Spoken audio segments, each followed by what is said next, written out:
Bear Grylls is celebrated for his strong mindset, but did you know he wasn't always like that? This man, who now seems fearless and powerful, was once weak, scared, anxious, and depressed. In his autobiography, Mud, Sweat, and Tears, Bear Grylls writes, "Fear forces you to appear tough on the outside, but makes you weak on the inside." Bear's biggest fear was heights, known as acrophobia. However, a few years later, he would commence every episode of his show by jumping out of a helicopter from a great height. Bear Grylls was part of the UK Special Forces, the SAS, where he gained significant experience in parachuting.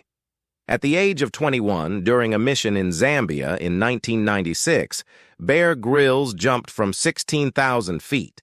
But his parachute didn't open properly. He realized too late that it wasn't fully deployed and crashed into the ground, hitting trees on the way down. He landed on his back, feeling immense pain, but remained conscious. Unable to move, he lay there, crying, hoping his companions would rescue him. The pain was so unbearable that he thought death would be preferable. But it didn't come. After a while, his friends took him to a hospital in Africa. The doctor injected him with painkillers, which gradually reduced his pain. He tried to move but was told he would never walk again. His world crumbled when he saw the X-ray showing 3 fractured vertebrae, T8, T10, and T12. This once adventurous young man couldn't even walk to the bathroom. He spent a year in the hospital, enduring excruciating pain while his bones healed. Bear Grylls thought he might never walk again. His reason for living, adventure, exploring new places, had been taken away. Anxiety kept him awake at night, drenched in sweat, struggling to breathe, and filled with regret and self-loathing. 2 months passed without any improvement. Instead, his condition worsened.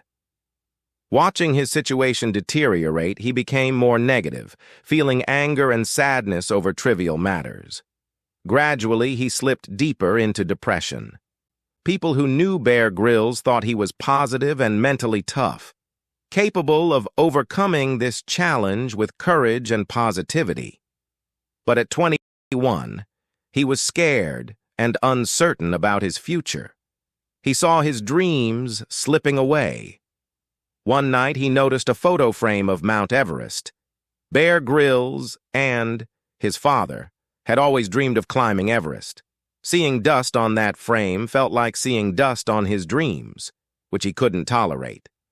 Alone, he mustered the courage to stand and clean the dust off the photo frame, thinking about how to give himself the strength to live. This thought deeply embedded itself in his subconscious mind, giving him hope and a reason to live. The next day, he remembered his grandmother's words. Bear.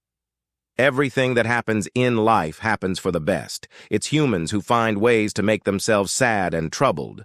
Whenever you face difficulty, remind yourself that everything happens by God's will, and God never lets anything go wrong.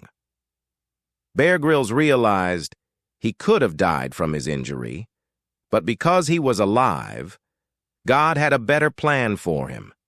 He stopped worrying about his future, whether he would walk again or return to the Special Forces. As his overthinking decreased, he found peace of mind, reducing his stress and negativity. He began repairing his mind before his body. A strong mind led to a healing body, with his wounds mending faster and his bones healing quicker. He remembered his close friend Ed Ames saying, "Often, God's call includes birth, death, and rebirth, and this injury is your rebirth. Now I am like a newborn child, with no worries about the past or future, grateful for the present." Bear Grylls says life rarely gives us a second chance, but if it does, be immensely grateful. He was grateful for his life, his broken back, and his dreams.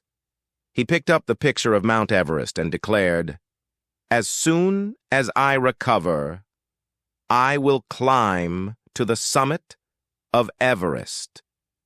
This goal helped him the most during his depression. He now had a reason to live, Despite being unable to walk, he promised himself he would climb Mount Everest.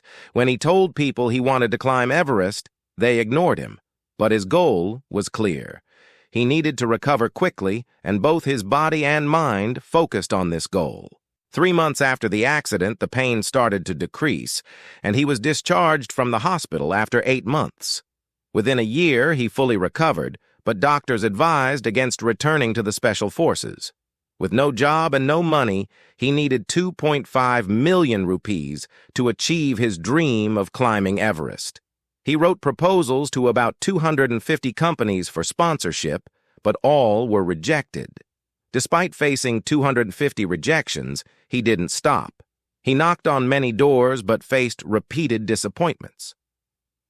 Eventually, the Special Forces Help Organization helped him realize his dream. 18 months after the parachuting accident, on May 16, 1998, he fulfilled his childhood dream. His journey to climb Mount Everest is a story in itself. This journey was not easy, as 4 of his companions lost their lives and he had 2 near-death experiences. But somehow, at the age of 23, Grylls became the youngest Briton to reach the summit of Mount Everest. His story became famous, and he was invited to seminars as a speaker. Documentaries were made about him, and finally, Discovery gave him the opportunity that brought him worldwide fame, known to many as Man vs. Wild.